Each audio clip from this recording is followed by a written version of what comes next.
ఈ కీర్తన మొత్తంలో ఏంటంటే దావీదు తన జీవితంలో ఏమి ఏమి ఏమి అనుభవించాడు, ఏం కష్టాలు అనుభవించాడు, లేకపోతే ఎవరి నుంచి అయితే ఎలాంటి ద్వేషం పొందాడు, మరి తను ఎంత బాధలో ఉన్నాడు, ఆ విషయాలు మనకి చెప్తూ దేవుడు ఆ కష్టాల నుంచి తను ఎట్లా బయటపడేసి తను ఎట్లా ఆశీర్వదించాడు అనే విషయాలు మనం ఈ కీర్తనలో చూడొచ్చు.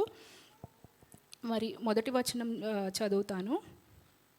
బీదలను కటాక్షించువాడు ధన్యుడు. ఇక్కడ బీదలు అంటే పూర్ పీపుల్ అంటే లిటరల్ మీనింగ్ అయితే పూర్ పీపుల్. పూరే కాకుండా ఇంకా ఎవరెవరు రావచ్చు అంటే ఇప్పుడు ఎవరు లేనివారు, ఇప్పుడు ఆరోగ్యం బాగోకుండా ఉన్నవాళ్ళు, వీక్ హెల్ప్లెస్ వాళ్ళు, ఇంకా ఇప్పుడు భర్త లేనివారు, తండ్రి లేని పిల్లలు, వీరందరికీ ఎక్కడి నుంచి ఏ హెల్ప్ రాదండి. సో వారందరూ బీదర్ కిందకి, ఇంకా చాలామంది బీదల కిందకే లెక్కకు వస్తారు. వారిని మరి కటాక్షించువాడు ధన్యుడు అంటే వారికి హెల్ప్ చేసేవాళ్ళు ధన్యులు అని చెప్పి అంటున్నారు. ఇప్పుడు మనకి దేవుడు ఏం ఎక్స్పెక్ట్ చేస్తారంటే మన దగ్గర నుంచి మనం పేదవారి అంటే బీదులైన వారి మీద మనం కరుణ చూపించాలి, వారి మీద కనికరం కూడా చూపించాలి. అలా చూపిస్తేనే దేవుడు కూడా మనం ఒకానొక స్టేజ్కి మనం కూడా ఎప్పుడైనా వెళ్ళొచ్చు. ఏ రోజు ఎలా ఉంటుంది, ఈ రోజు మనది అవ్వచ్చు, ఇంకో రోజు మనది కాకపోవచ్చు. అలాంటి రోజు వచ్చినప్పుడు దేవుడు మన మీద కనికరం చూపించాలంటే ఫస్ట్ మనము వేరే వారి మీద కూడా కనికరం చూపించే వారిలాగా ఉండాలి. ఇప్పుడు మనము గలతీలు రాసిన పత్రికలో చూస్తే 6:7 ఏమని ఉంటుంది, మనం ఏదైతే విత్తుతామో అదే పంట కోస్తాము అని చెప్పి ఉంటుంది.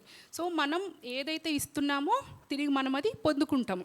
మామూలుగా జనరల్గా ఏమంటారు, మనం ఏదన్నా జరిగినప్పుడు నువ్వు అట్లా చేసావు అందుకే నీకు ఇట్లాగ వచ్చింది అంటారు. కానీ అది నెగిటివ్గానే కాదు, పాజిటివ్గా కూడా మనం థింక్ చేయాలి. మనం హెల్ప్ చేస్తే మనకి హెల్ప్ వస్తుందని ఇదొక యాంగిల్. ఇంకోటి ఏంటంటే దేవుని ప్రేమ చూపించలేని వారు కూడా ఉంటారు. అసలు మెయిన్ దేవుని ప్రేమ చూపించగలిగేలా ఉండాలి. మనం ఒక క్రైస్తవునిగా దేవుని ప్రేమ చూపించగలగాలి. అవతల వారు మనకి ఇన్ రిటర్న్ ఆ ప్రేమ ఇస్తారో లేదో మనం ఎక్స్పెక్ట్ చేయలేం. కానీ మనం మన సైడ్ నుంచి మరి దేవుని ప్రేమ చూపించాలి. ఇన్ రిటర్న్ ఇప్పుడు మనం డబ్బు సహాయం చేసినా కూడా, ఒకవేళ ధనం రూపంలో మాట్లాడుకున్నా చేసినా కూడా వేరేవారికి ఇచ్చిన వారు నిజంగానే వాళ్ళ సిచ్యువేషన్ కనుక బాగోకుండకపోతే మనం వాళ్ళు రిటర్న్ ఇవ్వకపోయినా కూడా మనం ఎక్స్పెక్టేషన్స్ ఏం లేకుండా చేసేవారిలాగా ఉండాలి. అప్పుడు దేవుని దృష్టిలో మనము పడతాము. కొంతమంది ఏమనొచ్చు, ఇప్పుడు మా దగ్గరే డబ్బు లేదు, మేము ఎట్లా హెల్ప్ చేస్తాము అని చెప్పి అనొచ్చు. కానీ లాస్ట్ వీక్ మనం పాస్టర్ గారు చెప్పినట్టు ఒక ఎగ్జాంపుల్ చెప్పారు. లాస్ట్ వీక్ ఏంటి, సారేపాతు స్త్రీ గురించి చెప్పారు. ఏలియా తన దగ్గరికి వెళ్ళినప్పుడు తన దగ్గర ఉన్న కొంచెంలో ఏలియాకు ఇస్తుంది అనమాట. ఇంకా అదే లాస్ట్ తన దగ్గర మిగిలింది. ఏంటి అంటే ఇప్పుడు ఆ బౌల్లో లాస్ట్ ఉన్న పిండి గీరి పెడుతుందంట. గీరి అప్పాలు చేసి తన బుడ్డిలో ఉన్న కొంచెం నూనెతో తన దగ్గర ఉన్నది ఏలియాకు పెడుతుందంట. తర్వాత ఏమవుతుంది, దేవుడు తనని చూసి ఆశీర్వదించి వర్షాలు వచ్చే వరకు మరి ఆ బుడ్డిలో ఉన్న నూనె తరగదు, ఆ గిన్నెలో ఉన్న పిండి తరగదు అని చెప్పి దేవుడు ఆశీర్వదిస్తాడంట తండ్రి. అలానే ఇంకా మనం 2 ఎగ్జాంపుల్స్ ఇంకా కొత్త నిబంధనల నుంచి కూడా చూడొచ్చు. ఒక వ్యక్తి లాజరస్, ఇంకో వ్యక్తి కర్నేలు. లాజరస్ ధనవంతుడి స్టోరీ మీ అందరికీ తెలిసే ఉండొచ్చు. ఈ లాజరస్ అనే ఆయన చాలా పేద వ్యక్తి అనమాట. ధనవంతుడి ఇంటి బయట ఉంటాడు. ఆయన ఒంటి నిండా కురుపులు ఉంటాయి. ఆ ధనవంతుడు ఏదైతే తన టేబుల్ మీద తిని కింద పడిపోతాయో అవి తను వేరుకొని తింటూ ఉంటాడు. ఇంకా తన కురుపులను కూడా వచ్చి కుక్కలు అవి నాకుతాయి అని చెప్పి ఇక్కడ మన వాక్యంలో చూస్తాం. అలాంటి ఆయన ఒకానొక రోజు చనిపోతాడు. చనిపోయి అబ్రహాం దగ్గర పక్కన పరదేశంలో ఉండటం మనం చూస్తాము. ఈ ధనవంతుడు కూడా ఒకనొక రోజు చనిపోయిన తర్వాత తను కింద పాతాళంలో ఉంటాడనమాట. అయితే తనకి దాహమయ్యి అక్కడి నుంచి అబ్రహాంని నాకు దప్పికగా ఉంది, నీళ్ళు ఇవ్వగలరా అన్నప్పుడు ఇంకా అబ్రహాం హెల్ప్ చేయలేరు. ఎందుకంటే పరదేశికి ఇక్కడ కింద పాతాళానికి చాలా డిస్టెన్స్ ఉంటుంది.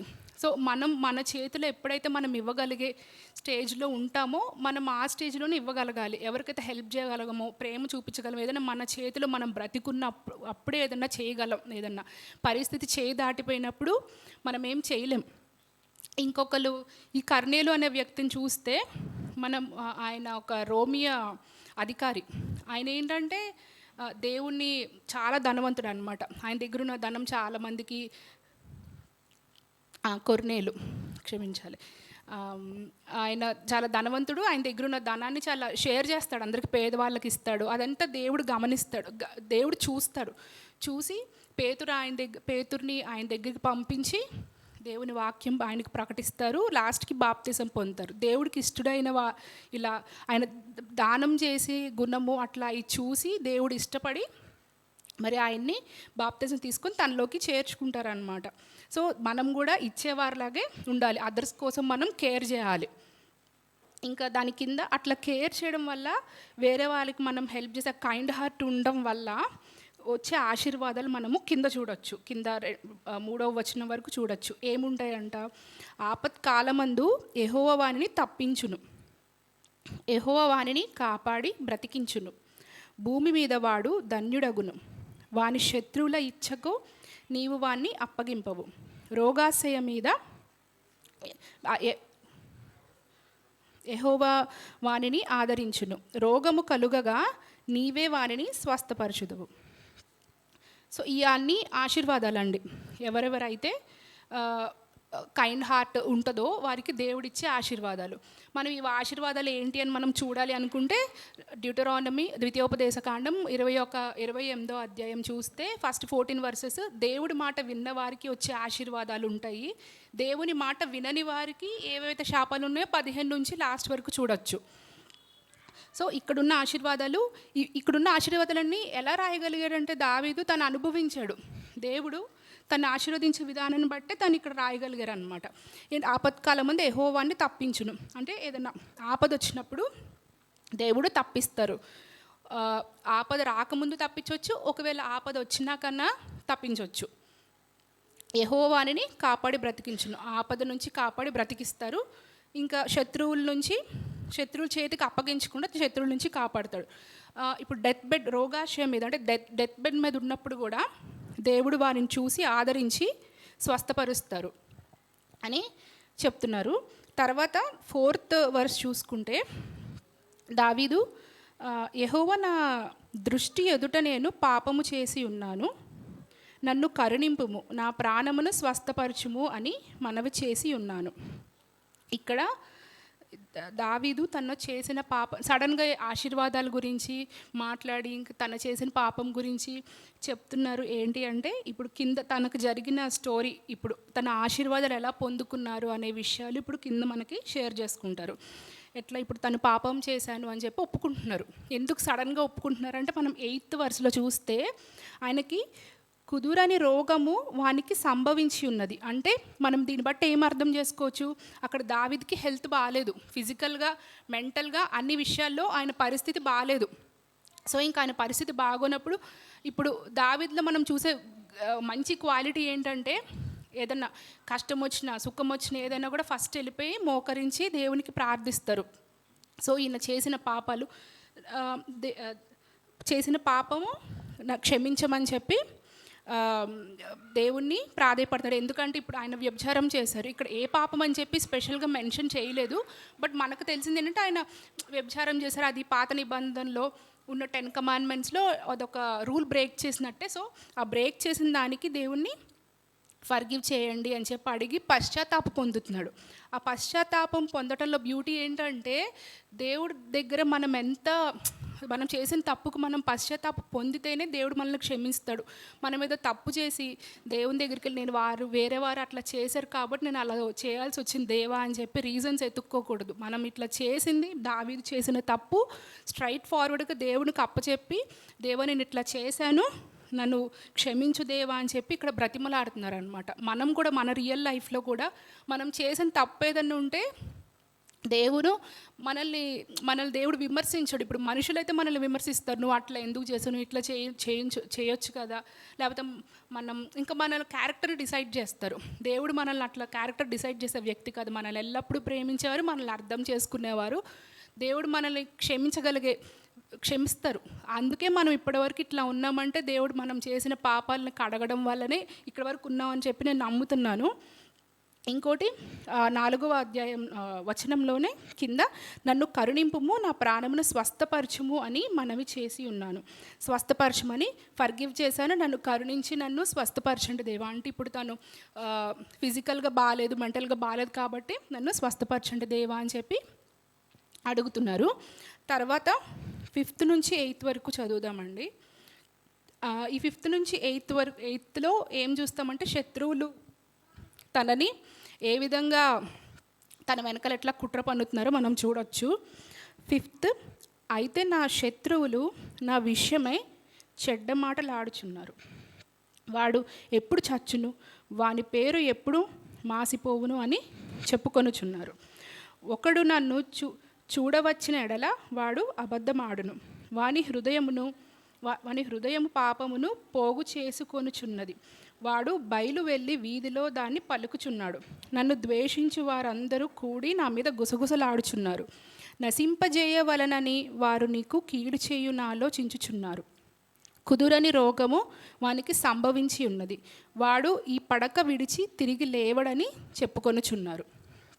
మరి ఇక్కడ చూస్తే దావీదు మరి పర్ఫెక్ట్ కింగ్ కాకపోవచ్చు, కానీ దావీదు చాలా మంచి రాజు. ఇప్పుడు ఆయనలో తప్పులు ఉంటాయి, కానీ అట్లా కాకుండా ఆయన చాలా మంచి వ్యక్తి. ఇప్పుడు మనం చూసుకుంటే పాత సౌలుతో జరిగినప్పుడు చూసుకున్నా కూడా చంపకుండా సౌల్ని విడిచిపెడతారు. అట్లాంటి మంచి హృదయం ఉన్న వ్యక్తి. సో ఇప్పుడు అలాంటి పర్సన్కి ఇప్పుడు కింగ్ అనే ఆయనకు కూడా శత్రువులు ఉంటారా, అలాంటి మంచి వ్యక్తికి కూడా ఉంటారా అంటే అవును ఉంటారు. ఎట్లా, ఏ విధంగా ఉంటారు? ఒక కుళ్ళు, ఇప్పుడు కొంతమంది ఉంటారు, మనం ఇప్పుడు ఆఫీసే ఎగ్జాంపుల్ తీసుకోండి, మనం ఎదుగుతున్నాం అనుకోండి, కొంతమందికి నచ్చొచ్చు నచ్చకపోవచ్చు, మన పైన కుళ్ళు ఉండొచ్చు. ఇప్పుడు ఆఫీస్ అనే కాదు, ఇప్పుడు మన సమాజంలో అయినా ఎక్కడ చూసినా కూడా మన మీద కుళ్ళుకునేవారు, మనం ఎదుగుతున్నామంటే కుళ్ళుకునేవారు కంపల్సరీ ఉంటారు. మనకు ముందు మంచిగా ఉంటారు, మళ్ళీ వెనక ఒక రకంగా ఉంటారు. సో అట్లాంటి జెలస్ పీపుల్ ఉంటారు. ఇంకా ఇప్పుడు ఆ పదవి కోసం, ఇప్పుడు తన కుమారుడైన అబ్షలోము ఇప్పుడు తన పదవి కోసం ఇప్పుడు ఎలా చెప్పాలి, ఆ పవర్ కోసము వాళ్ళ నాన్నను కూడా మోసం చేస్తాడు తను రాజు అవ్వడానికి. ఏ విధంగా మోసం చేస్తాడంటే, మనము 2 సమూయేలు 15వ అధ్యాయంలో చూస్తే ప్రజలందరూ వాళ్ళ బాధ చెప్పుకోవడానికి వస్తారంట 4వ వచనంలో దావీదు దగ్గరికి. అయితే వచ్చి వెళ్తుండగా అబ్షలోము వచ్చి, మీరెందుకు ఆయనకి చెప్తున్నారు, ఆయన ఏం చెయ్యలేరు అని చెప్పి ఇప్పుడు మంచిగానే ఉంటూ వాళ్ళ నాన్న వెనకాల కుట్ర పన్నుతున్నాడు. సో అట్లాంటి వారు కూడా ఉంటారు, శత్రువులు అలాంటి శత్రువులు మోసం కూడా ఈయనకు తెలుస్తుంది. వారు ఏమనుకుంటున్నారు, ఈయన ఎప్పుడు చచ్చిపోతాడో. ఇప్పుడు రియల్ లైఫ్లో కూడా ఇప్పుడు మనకే ఒకవేళ వేరే వాళ్ళు ఇట్లాగా మన గురించి ఇట్లా అయిపోవాలి, ఇలా చచ్చిపోవాలి, ఇలా గుర్తుండకూడదు అట్లా అనుకుంటే ఇంకా మనకు ఎలాంటి బాధ ఉందో ఇంకా దావీదుకు కూడా అంతకంటే ఎక్కువ ఉండొచ్చు. ఎందుకంటే తన సొంత మనుషులు, తన సొంత కుమారుడు అట్లా చేస్తుందనుకు ఉండొచ్చు. ఇంకా మనం 6వ వచనం చూస్తే, ఒకడు నన్ను చూచి వచ్చిన ఎడల వాడు అబద్ధమాడును. ఇప్పుడు చూడడానికి వచ్చేవారంటే ఇప్పుడు కింగ్, ఇప్పుడు మనలాగా నార్మల్ ప్రజలు, నార్మల్ పర్సన్ కాదు డేవిడ్ కింగ్. ఇప్పుడు కింగ్ని చూడడానికి వచ్చేది కూడా ఆయన స్తోమతకు తగ్గట్టే వస్తారు, ఆయన రేంజ్ పీపులే. ఇంకా మామూలు నార్మల్ మనలాంటి పీపుల్ వస్తే రాజ్యంలో ఎలా చెయ్యరు. సో అలాంటి వాళ్ళు వస్తున్నారంటే కొంచెం తెలిసిన వారే అయి ఉంటారు.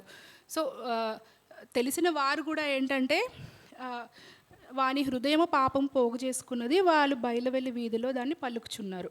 ఈయనకు ముందు నువ్వు సరేలే మంచి, ఇప్పుడు మన ముందు ఏదన్నా కష్టంలో ఉన్నామనుకోండి, మన శత్రువులు ఎలా బిహేవ్ చేస్తారు, ఏ పాపం నీకు ఇట్లా అయ్యింది, అయ్యో సరేలే సెట్ అయిపోతాయిలే అన్నీ అని చెప్పి అంటారు, వెనక్కి వెళ్ళి బాగా అయ్యిందని చెప్పి అనుకుంటారు. సో ఇక్కడ కూడా అంతే, ఈయన ముందు మంచిగా మాట్లాడుతున్నారంట, మళ్ళీ వెనక్కి వెళ్ళి అబద్ధాలు చెప్పి గుసగుసలు చేస్తున్నారంట. సో అట్లా డబుల్ ఫేస్ అనమాట, రెండు ముక్కలు అంటారు కదా అట్లాగా. సో ఇంకా 7వ వచనం చూస్తే, నన్ను ద్వేషించు వారందరూ కూడి నా మీద గుసగుసలాడుచున్నారు, నశింపజేయవాల నశింపజేయవలెనని వారు నాకు కీడు చేయని ఆలోచించుచున్నారు. కుదరని రోగము వానికి సంభవించున్నది, వాడి పడక విడిచి తిరిగి లేవడేమో అని చెప్పుకొనిచున్నారు. ఇప్పుడు వాళ్ళు ఈయనకి రోగం వచ్చింది, ఇంకా తిరిగి లేవడు, కీడు కీడు చేయుని ఆలోచించుచున్నారు. ఇవన్నీ వెనక నేను అనుకోవడం అయితే ఇది తన కుమారుడు అబ్షలోము గురించే రాశారు అని అనుకుంటున్నాను. ఎందుకంటే తనే తన పదవి కోసం ఆశపడింది ఎక్కువ. పదవి కోసం ఆశపడి తను ఇట్లా బెడ్ రిడన్ అయినప్పుడు తన మీద వెనకాల కుట్ర పన్నుతారనమాట. సో అబ్షలోము గురించే అన్నారు. ఇంకా ఈయన ఏ విధంగా పడక మీద ఎట్లా ఉన్నారు అనేది మనము 38 కీర్తనలో చూడొచ్చు. 3వ వచనంలో అక్కడ వివరిస్తారనమాట ఆయన పరిస్థితి ఎట్లా ఉందో. అప్పుడు దేవుని కోపాగ్ని వలన ఆరోగ్యము నా శరీరము విడిచిపోయెను, నేను శ్రమ చేత మిక్కిలి కృంగి ఉన్నాను, దినమెల్లా దుఃఖాక్రాంతుడనై సంచరించుచున్నాను, నా నడుము తాపముతో నిండి ఉన్నది, నా శరీరములో ఆరోగ్యము లేదు, నేను సొమ్మసిల్లి బహుగా నలిగి ఉన్నాను, నా మనోవేదనను బట్టి కేకలు వేయుచున్నాను. అది దావీదు పరిస్థితి. సో ఇంకా తన శత్రువులందరూ ఇంకా ఈయన లేవడు, ఈయన చనిపోతే బాగుండు, ఇంకా అట్లాంటివన్నీ చెడు మాటలన్నీ మాట్లాడుతున్నారు. అవన్నీ ఇంకా తనకి ఎంత వేదన ఉండొచ్చో, ఎందుకు అందరూ తనని సొంత కుమారుడు కూడా మరి అట్లాగా చూస్తున్నాడని చెప్పి ఎంతో వేదన గుండా వెళ్ళుండొచ్చు. మరి 9వ వచనంలో చూస్తే, నేను నమ్ముకొనిన నా విహితుడు నా ఇంట భోజనము చేసినవాడు, నన్ను తన్నుటకై తన మడిమినెత్తెను. ఇక్కడ దీంట్లో చూస్తే ఈ అహితోఫెలు అని తన రాజ్యంలో తన అడ్వైజర్ అనమాట. సో తను కూడా ఏంటంటే అబ్షలోము తిరుగుబాటు చేసినప్పుడు అబ్షలోముతో పాటు వెళ్ళిపోతాడు. ఈయన డేవిడ్కి ఎగెనెస్ట్గా ఇంకా అబ్షలోముతో పాటు వెళ్ళిపోయి తన్ని మోసం చేస్తాడు. సో ఏం చెప్తున్నారు మనకు దావీదుతో, తను నా ఇంట్లో పాటు భోజనం చేసేవాడు. ఇప్పుడు మనతో పాటు మన ఇంట్లో భోజనం చేశారు అంటే వాళ్ళు మనకు చాలా క్లోజ్ ఫ్రెండ్స్ అయి ఉంటారు. సో మన అంత క్లోజ్ ఫ్రెండ్స్ కూడా మరి ఈ అహితోఫెలు అనే వ్యక్తి చాలా క్లోజ్. ఇది ఆయన కూడా మరి మోసం చేయడం ఈయన చూస్తారు. మనం సేమ్ ఇదే వర్డ్, నన్ను తన్నుటకై తన మడిమినెత్తెను అనేది మనము కొత్త నిబంధనలో కూడా చూడొచ్చు. యేసుక్రీస్తు వారు సేమ్ యూదా, మనకు తెలుసు కదా, యూదా అనే వ్యక్తి మరి ఆయన్ని మోసం చేయడం మనం చూస్తాం. 30 నాణాలకి మరి అమ్మివేస్తారు యేసుప్రభు వారిని. మరి తనతో పాటు తిరిగిన వ్యక్తే మరి ఆయన కూడా మరి మోసం చేయడం మనం చూస్తాం. సో సమూయేలుకు కూడా దావీదుకు కూడా సేమ్ అదే సిచ్యువేషన్ వస్తుంది. తర్వాత ఇంకా ఆయన బాధదంతా వెళ్ళగక్కుకొని దేవునితో ఇట్లా చెప్తా ఉంటాడు, యెహోవా నన్ను కరుణించి లేవనెత్తుము, అప్పుడు నేను వారికి ప్రతీకారము చేసేదను. దేవా మరి నేను నా పరిస్థితి ఇది, మీరు నన్ను లేవనెత్తండి, మీరు నన్ను ముట్టండి, మీరు నన్ను తాకండి, నన్ను స్వస్థపరచండి, చేసిన తర్వాత అప్పుడు నేను వారికి ప్రతీకారం చేసేదను అని చెప్పి అన్నారు. ఇక్కడ ప్రతీకారం అంటే ఎట్లాగా తనకు చేసిన దానికి తిరిగి తీర్చుకుంటాను పగ అలాంటిది కాదు. కానీ నాకు గనక ఇప్పుడు నన్ను స్వస్థపరిస్తే నేను తిరిగి నిలబడి బలంగా నేను మళ్ళీ రాజ్యాన్ని అన్నిటినీ సెట్ చేస్తాను అని చెప్పి దేవుడికి ప్రాధేయపడుతున్నాడు. తర్వాత నా శత్రువు నా మీద ఉల్లసింపక యుండుట చూడగా నేను నీకు ఇష్టడనని తెలియనాయను. ఇప్పుడు శత్రువులు నా మీద ఎన్ని పన్నాగాలు పనినా కూడా వారు నన్ను ఫిజికల్గా నేను బాగుండి ఉండకపోవచ్చు, కానీ నా శత్రువులు నన్ను ఏమి చేయలేకపోతున్నారు అంటే దాని అర్థం మీరు నాకు తోడుగా ఉన్నారు. నేనంటే నేను మీకు ఇష్టడై ఉన్నాను కాబట్టే ఎవరు నన్ను ఏం చేయలేకపోతున్నారు, నాకు ఏమీ అవ్వలేదు, మీరు నాకు తోడుగా ఉన్నారు అని చెప్పి దావీదు యెహోవాను నమ్ముతున్నాడు. నా యథార్థత తర్వాత 12th వర్స్, నా యథార్థతను బట్టి నీవు నన్ను ఉద్ధరించుచున్నావు, నీ సన్నిధిని నిత్యం నన్ను నిలవబెట్టుడు.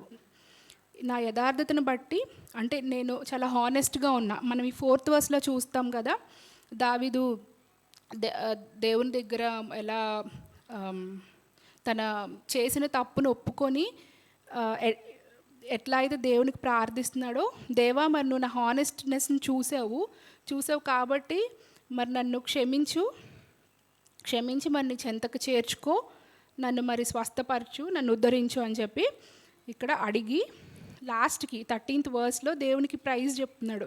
ఇజ్రాయేలు దేవుడైన యెహోవా శాశ్వత కాలము నుండి శాశ్వత కాలము వరకు స్తుతింపబడునుగాక, ఆమెన్ ఆమెన్ అంటున్నారు.